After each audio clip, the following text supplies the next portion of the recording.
नमस्कार। जय तंत्र मंत्र केंद्र में मैं आप सबका हार्दिक स्वागत एवं अभिनंदन करता हूं। आज मैं आपके लिए जो जानकारी लाया हूं वह जानकारी अभी तक YouTube पर किसी ने नहीं डाली और आप देख लेना, आपको YouTube पर मिलना मुश्किल ही नहीं असंभव है वो जानकारी जो मैं आज जानकारी आपके लिए दे रहा हूँ। और ये ब्राह्मणों के लिए तो है ही, लेकिन समस्त हिंदुओं के लिए जानकारी है। इस जानकारी को समस्त हिंदुओं की जरूरत है। समस्त हिंदुओं को इस जानकारी की जरूरत है मेरे प्रियजनों। आज मैं आपके लिए ब्राह्मणों का महत्व लाया हूँ। हालांकि आज कलयुग में इस समय ऐसे ब्राह्मण नहीं मिलते हैं, इसलिए जो भी मानो ब्राह्मणों का महत्व कम हो गया है, लेकिन वैसे ब्राह्मणों का महत्व जो है भगवान ब्रह्मा और विष्णु और शंकर से भी ज्यादा है। गोस्वामी जी ने रामायण में एक चौपाई लिखी है, बंदौ प्रथम मही सुर चरना मोह जनित संशय सब हरना। भगवान कि जब रामायण लिख रहे थे गोस्वामी जी, तो उन्होंने कहा है कि मैं पहले ब्राह्मणों के चरणों की वंदना करूंगा जो मोह जनित सभी संशय का हरण करने वाले हैं। अब मैं आपके लिए रामायण की दूसरी कथा बताता हूँ, छोटी सी। जब भगवान राम वन को जा रहे थे तो रास्ते में एक कबंध नामक राक्षस मिला। उसने भगवान राम पर हमला किया। राम ने जो है मार दिया उसको, कबंध नामक राक्षस। तब उसने बताया कि एक बार दुर्वासा दीनी मोई सापा, प्रभु पद देखी कटी मेरी पापा। कबंध कहता है भगवान राम से कि एक बार मैं निर्वस्त्र जल में स्नान कर रहा था, उस समय दुर्वासा ऋषि आ गए और उन्होंने मुझे श्राप दे दिया राक्षस होने का। सो आज आपके चरण कमल देख के, आप यहाँ से मृत्यु पाने के बाद आपकी कृपा हो गई और आज मैं उस श्राप से मुक्त हो गया, मैं गंधर्व हूँ। तो भगवान राम कहते हैं कि सुनो गंधर्व कहूँ मैं तोई, मोइन सुहाय ब्रह्म कुल द्रोही। भगवान राम कहते हैं कि हे गंधर्व सुनो, मैं तुमसे कहता हूँ, मुझे ब्राह्मण का कुल का द्रोही, ब्राह्मणों का दुश्मन मुझे कभी भी प्राप्त नहीं कर सकता, मुझे नहीं भाता है। और कहते हैं भगवान राम, इंद्र कुलिस शिव शूल विशाला, यम को दंड हरि चक्र कराला, इनके मारे जो नहीं मरई, विप्र रोष पावक सो जरई। भगवान राम कहते हैं, प्रभु राम ने कहा कि यम को दंड हरि चक्र कराला, यानी यमराज का दंड जो यम का अस्त्र है, और विष्णु भगवान का चक्र, और इंद्र का वज्र, और शंकर जी का त्रिशूल, इनसे पहली बात तो कोई बचता नहीं है। यदि अपने तपोबल से किसी भी युक्ति से इनसे भी अगर कोई बच जाए, लेकिन ब्राह्मण की थोड़ी सी क्रोधा न लगनी प्रकट होने से, ब्राह्मण के थोड़े क्रोध से वह भी नष्ट हो सकता है। इसलिए मैं ब्राह्मण के द्रोही को नहीं कभी क्षमा करता। तो समझ सकते हैं आप लोग कि ब्राह्मणों का इतना बड़ा महत्व होता है कि जो ब्रह्मा विष्णु का, इंद्र का, शंकर जी का अस्त्र भी ना काम करे, उससे ज्यादा ब्राह्मण की थोड़ी सी गुस्सा, थोड़ा सा क्रोध काम करता है। ये ब्राह्मण का महत्व है। किंतु ब्राह्मण को पूर्ण अपने पथा आरूढ़ होना चाहिए, अपने पथ पर आरूढ़ होना चाहिए। ब्राह्मण को सदा संतोषी, सदा पूजा पाठी, ईश्वर भक्त होना चाहिए। और ब्राह्मण के 4 बल्कि 6 मुख्य कर्म हैं। दान लेना, दान देना, यज्ञ करना, यज्ञ करवाना, वेद पढ़ना, वेद पढ़ाना। तो ये 6 कर्म के अलावा 7वां कर्म ब्राह्मण को नहीं करना चाहिए, वही सच्चा और पूर्ण ब्राह्मण माना जाता है। लेकिन ब्राह्मण जाति में जन्म लेने के बाद यदि कोई इन 6 कर्मों के अलावा 7वां कोई कर्म करता है तो उसमें दोष आ जाता है, वो ब्राह्मण पूर्ण रूप से नहीं माना जाता है। इसलिए ब्राह्मणों को उतना आज के समय में वाक् शक्ति नहीं मिल पाती है।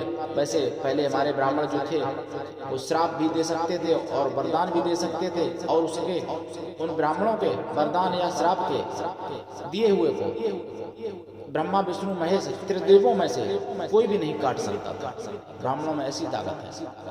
तो मेरे प्रियजनों, ब्राह्मणों की निंदा ना करें, क्योंकि गोस्वामी जी ने ये भी कहा है कि पूजय विप्र शील गुणहीना। यदि ब्राह्मण कोई शील गुण से हीन भी है तो भी वो सम्मान के योग्य तो है। शक्ति उसमें उतनी नहीं हो सकती, वो बात अलग है, लेकिन सम्मान के योग्य तो है ही। दूसरी हम एक आपको और एक सत्य घटना बताते हैं ब्राह्मणों के बारे में। जब इंदिरा गांधी का राज्य था और इंदिरा गांधी और उनके साथ जो है जगजीवन राम, ये सभी लोग गए और इंदिरा गांधी ने प्रचार किया, जाति भेद मिटाने के लिए प्रचार किया, बोली जाति पाति के ऊपर। जगजीवन राम भी बोले। तो खीरी लखीमपुर साइड की ये घटना है।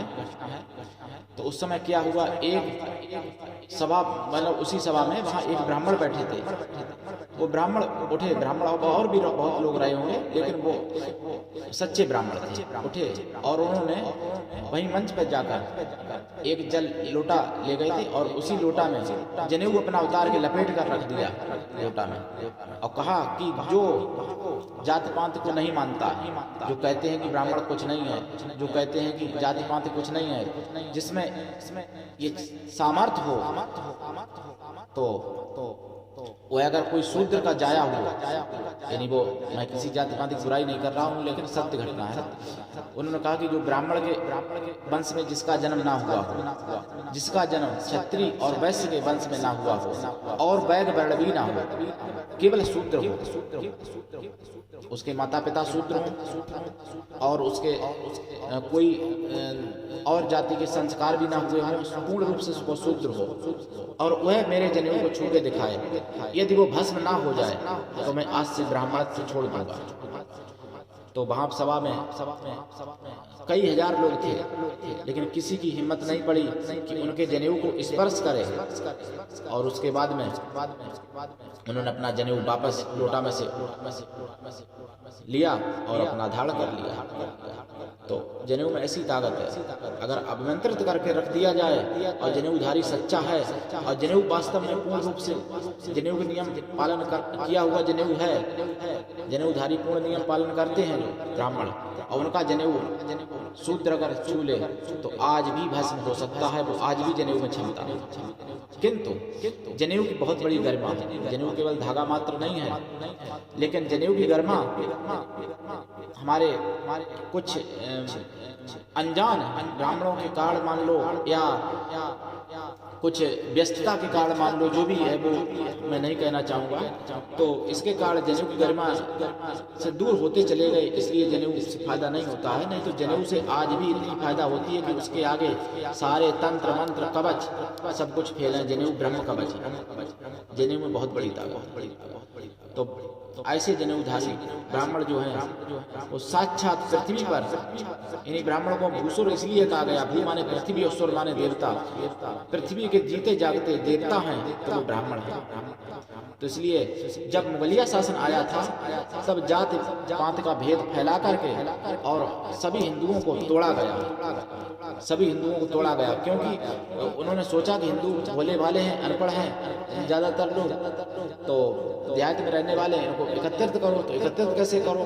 तो उन्होंने ब्राह्मणों से तो ब्राह्मणों की बड़ाई की और सब जातियों की बुराई की, क्षत्रियों से क्षत्रियों की बड़ाई की और सब जातियों की बुराई की, वैश्य से वैश्य की बड़ाई की और सब जातियों की बुराई की, शूद्रों से शूद्रों की बुराई की और सब जातियों की बड़ाई, मतलब शूद्रों से शूद्रों की बड़ाई की और सब जातियों की बुराई की। इसी तरीके से सबको एकदम विघटित कर दिया गया, सबको विघटन इतना ज़्यादा फैला दिया जाति पाति का, जो कि आज तक हम आप दूर नहीं कर पाए। आज सभी पीढ़ी कितनी पीढ़ियाँ गुजर गई तब से, और सब पढ़े लिखे हो गए, लेकिन जात भेद आज भी बना हुआ है। और आज वो जात भेद एकदम शत्रुता के रूप में बना हुआ है। ब्राह्मणों को और जातियां शत्रु मानती हैं, ब्राह्मण और जातियों को शत्रु माने या ना माने वो बात की बात है, लेकिन ब्राह्मणों को अधिकांश जो है सभी जातियां वैसे दृष्टि से देखती हैं और ब्राह्मणों की सभी निंदा करती हैं। लेकिन ये प्रथा तभी से चली जब से मुगलिया शासन आया। मुगलिया शासन आने से पहले ब्राह्मण क्षत्रिय वैश्य शूद्र सभी लोग एक साथ मिलजुल के रहते थे और सब सिस्टम से कार्य करते थे। और ये गलत धारणा है कि गुरुकुल में किसी और जाति का प्रवेश वर्जित था, ऐसा बिल्कुल मिथ्या है। गुरुकुल में सभी जातियां पढ़ती थी। अगर सभी नहीं पढ़ते थे तो मेरी बात का जवाब दो, जिसके पास क्षमता हो, कि सूत जी जिनको 18 पुराण 4 वेद याद थे और वो शूद्र थे, तो वो कहाँ से पढ़े थे? अगर गुरुकुल में शूद्रों को नहीं पढ़ाया जाता था तो सूत जी ने कैसे पढ़ लिए थे? 4 वेद 6 शास्त्र 18 पुराण। और सूत जी ने सत्यनारायण की कथा चलाई है, उन्होंने सबसे पहले कथा सुनाई थी सूत जी ने, उसके बाद फिर और सब कथा सुनाने लगे। तो बताइए सूत जी कैसे पढ़े थे अगर गुरुकुल में वर्जित था? भाई तब ट्यूशन तो होती नहीं थी और कहीं कोचिंग सेंटर तो होते नहीं थे, तो सूत जी ने तो वेद कैसे पढ़ लिए, कैसे पुराण पढ़ लिए शूद्र होके अगर वर्जित था गुरुकुल में? तो ये धारणा गलत है। ये सब आप लोगों को, जो और जाति के लोग हैं, उनको बहलाने के लिए कहा जाता है कि गुरुकुल में तुम लोगों को पढ़ाया नहीं जाता था, जबकि शूद्र जो थे। और दूसरी बात, वाल्मीकि आदिवासी थे, भीम थे, अगर वो नहीं पढ़े थे तो उन्होंने रामायण कैसे लिख दी?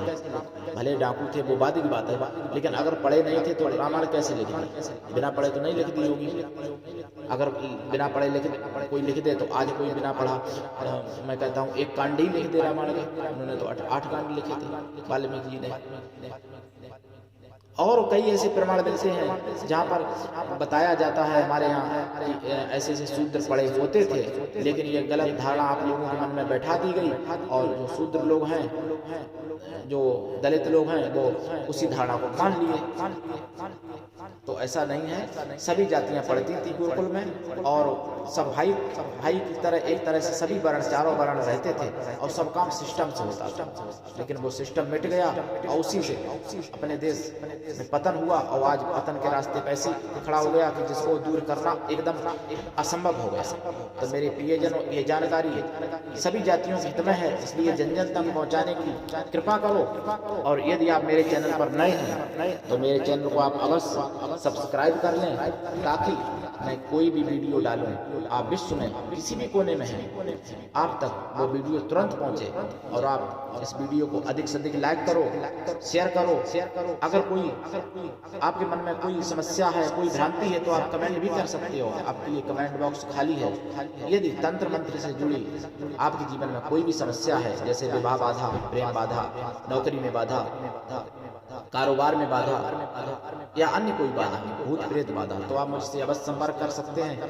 यदि आपको किसी भी प्रकार की सिद्धि के लिए कोई माला चाहिए, सिद्ध की हुई, प्राण प्रतिष्ठित, आप मंत्र सिद्ध की हुई रुद्राक्ष की माला, स्फटिक की माला, शंख की माला, मोती की माला, मूंगा की माला, काले हकीक की माला, पीले हकीक की माला, हरे हकीक की माला, लाल हकीक की माला, सफेद हकीक की माला, या किसी भी प्रकार की कोई शिवलिंग चाहिए, जैसे पारा की शिवलिंग, स्फटिक की शिवलिंग, संगमरमर की शिवलिंग, तो आप मुझसे अवश्य संपर्क कर सकते हैं। यदि आपको वेद पुराण से, तंत्र मंत्र से जुड़ी हुई कोई भी सिद्धि साधना सीखनी है, तो भी आप अवश्य संपर्क कर सकते हैं। कोई भी किसी भी प्रकार की जानकारी चाहिए तो भी आप अवश्य संपर्क कर सकते हैं। यदि आप देश भक्त हैं या ईश्वर भक्त हैं तो भी आप मुझसे अवश्य जुड़ सकते हैं। मेरा संगठन है कृष्णा दल, उसकी आप अगर आप सदस्य बनना चाहते हैं तो भी आप अवश्य जुड़ सकते हैं। मेरा मोबाइल नंबर है 93 05 63 71 73। मैं स्वामी जी, राष्ट्रीय अध्यक्ष कृष्णा दल, मुझसे आप अवश्य संपर्क कर सकते हैं। मैं आप सबका सेवक हूँ, देश का सेवक हूँ, और पूरे देश के, बल्कि पूरे विश्व के आप लोग सभी मेरे प्रियजन हैं। मैं सभी का एक पारिवारिक सदस्य, एक सेवक हूँ। तो आज के लिए इतना ही, धन्यवाद। राधे राधे। हमारे चैनल को लाइक, शेयर और सब्सक्राइब करें। धन्यवाद। राधे राधे।